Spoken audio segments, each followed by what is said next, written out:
Let me now bring on board James Glassman, Managing Director with JPMorgan Chase, joins us live from New York. James, good morning. Thank you for joining us. James, it appears to me that clearly there is a tug of war between the bulls and the bears. The bears are of the view that U.S. economic data of late has been anemic. Asia is slowing down faster than expectations. And Europe, officially, it is in recession. Soon it could be recession. Yes, and Europe is... Essentially, Europe, to me, looks like it's in a stall.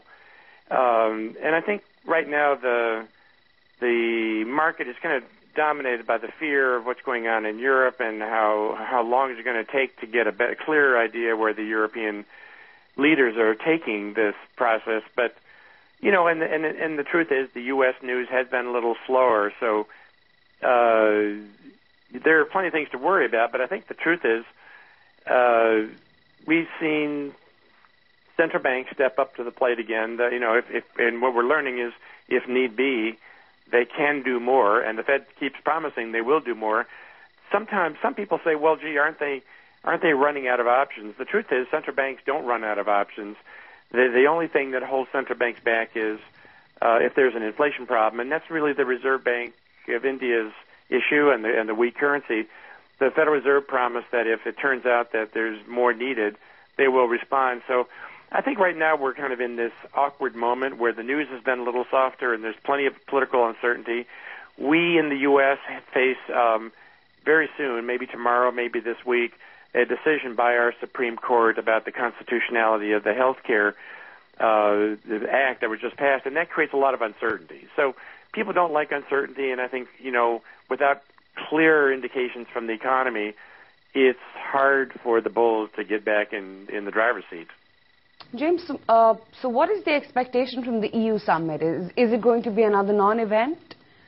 No, I think, it's a political process, and so we're not going to get any final answer in any one of these. But I think what we are getting is an indication that the leadership is trying very hard to come up with a solution, whether, they talk about a banking union, a fiscal union, but it requires that they have shared goals, and I think this is a political process and it takes time.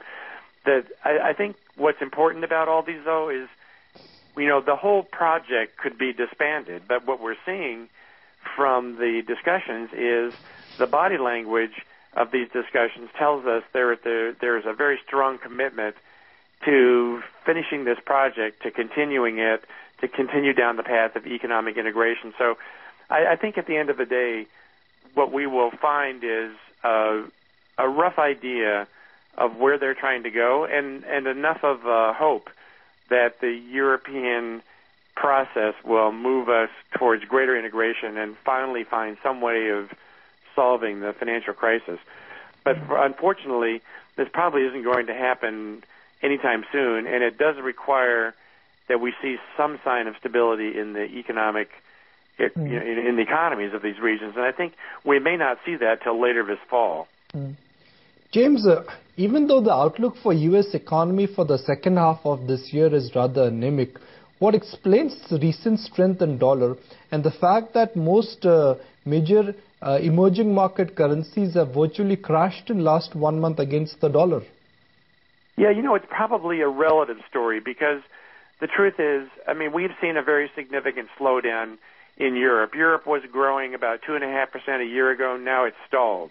Well, the emerging markets, the emerging economies are very sensitive because exports are such an important part of their economies. They're very sensitive to what's going on in Europe. So my suspicion is, and the U.S., because the exports are probably not as important to the U.S. as it is to developing economies. So I think that probably what that means is anybody who is connected to what's going on in Europe may be feeling it more. And so relative to the U.S. dollar, that's probably what we're sensing. James, so what's the bottom line here? For rest of the year, are you still advising your clients that the world is an uncertain place, we are staring and living in an uncertain environment, and the best place to hide is still U.S. dollar and U.S. treasuries? I think the world is always uncertain, frankly, But I think, what I encourage people to think is think about the things that are, there's always pluses and there's minuses. And I think when you see the stance of central banks all around the world working to support these recoveries, and when you see the crisis is forcing Europe to complete a project that they began a long time ago, I think good things come from that. And I think the best way I think about this is that, yes, it's uncertain. Yes, there are negatives. But the truth is, I think the global economy is still in a recovery. Europe is struggling, but the broad economy is still recovering. And the emerging markets, slower growth, but that's probably not such a terrible thing for some areas because, frankly, the rapid growth was causing inflation bottlenecks. So personally, I think as you look further down the road, what I see is growth continues, a little more moderate pace, but is a little better balance, less inflation problems. So I don't think anything really fundamentally has changed. I think it's still, for businesses, they're in very good shape, and I think from a business point of view, they see lots of opportunities still. And my guess is once we get this European crisis and some of the political uncertainty behind us, we'll see more of that optimism coming back.